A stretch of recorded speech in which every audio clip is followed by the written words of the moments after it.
The moment my heart stopped, everything went silent. No pain, no panic, just nothing. They say your life flashes before your eyes. But mine didn't. Instead, I heard a single sound like a heartbeat, but not mine. It was distant, calling me somewhere I didn't know existed. For 3 minutes I was gone. And what I saw there changed everything I believed about life, death, and love. Before that morning, I thought I understood what living meant.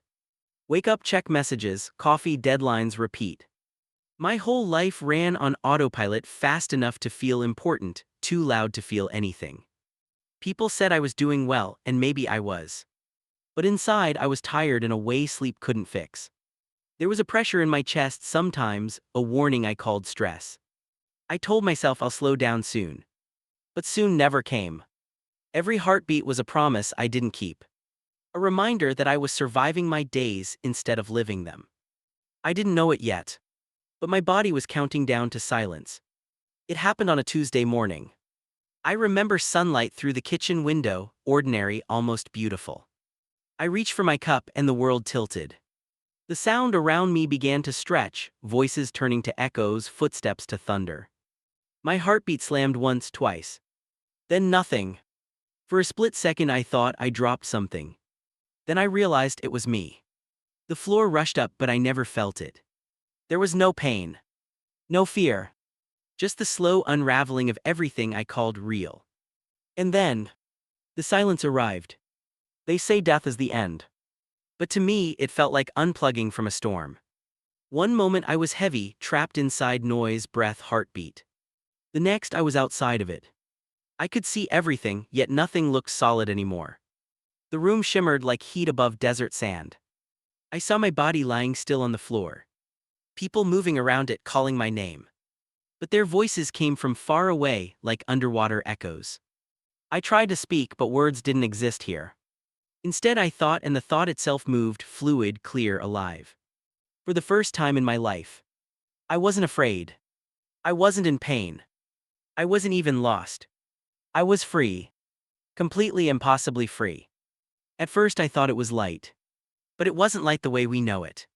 It didn't come from somewhere, it came through everything. It touched me without touch. It saw me without eyes. And the moment it did, I remembered who I was. Not my name, not my job, not my history. Something older, quieter, truer. Every fear I'd carried my whole life dissolved. Like ink fading in the sun. There was no past or future, only this living endless now. I felt questions rise inside me. But the answers came before the words could form. They weren't sentences. They were understanding, pure, complete, and kind. This presence knew everything I had done. Everything I had hidden. And still it loved me. The light didn't blind. It healed. It wasn't telling me what to believe. It was showing me what love actually feels like. They say your life flashes before your eyes. But mine didn't flash. It unfolded slowly, beautifully, like pages turning in light. I didn't just see my life. I felt it. Every word I had ever spoken. I felt it land in the heart of the one who heard it. Every kindness, every small mercy I'd forgotten. I felt their warmth ripple back toward me. In the moments I wasn't proud of. The sharp words, the careless silence. I felt those too. But there was no punishment. No voice saying you failed.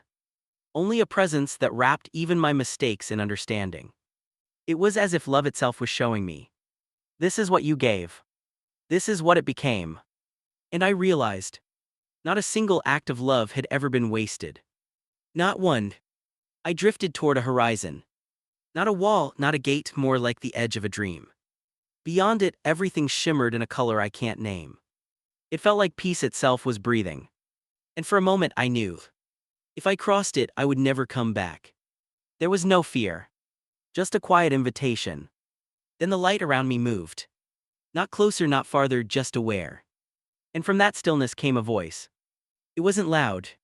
It spoke inside me, yet it filled everything. It said, "You can come or you can go back." The words were love, not command. If you choose to return, the voice continued. Remember what you've seen. Don't waste the minutes you are given. I understood then. Love never forces. It simply gives you the freedom to answer. I stood at the edge of forever.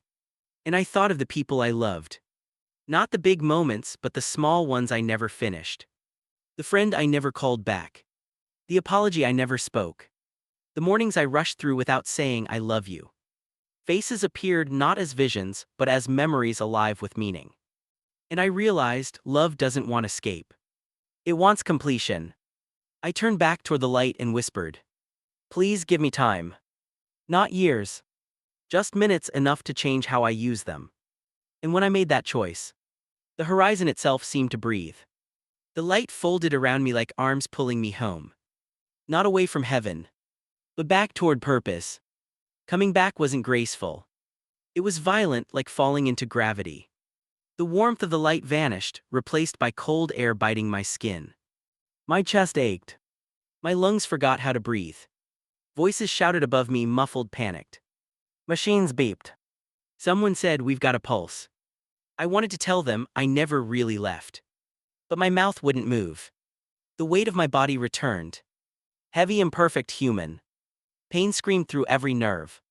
But behind the pain, there was something else. That presence. Still there. Quiet. Not around me this time, within me. And I realized. The light hadn't stayed behind. It had followed me home. I didn't come back with answers.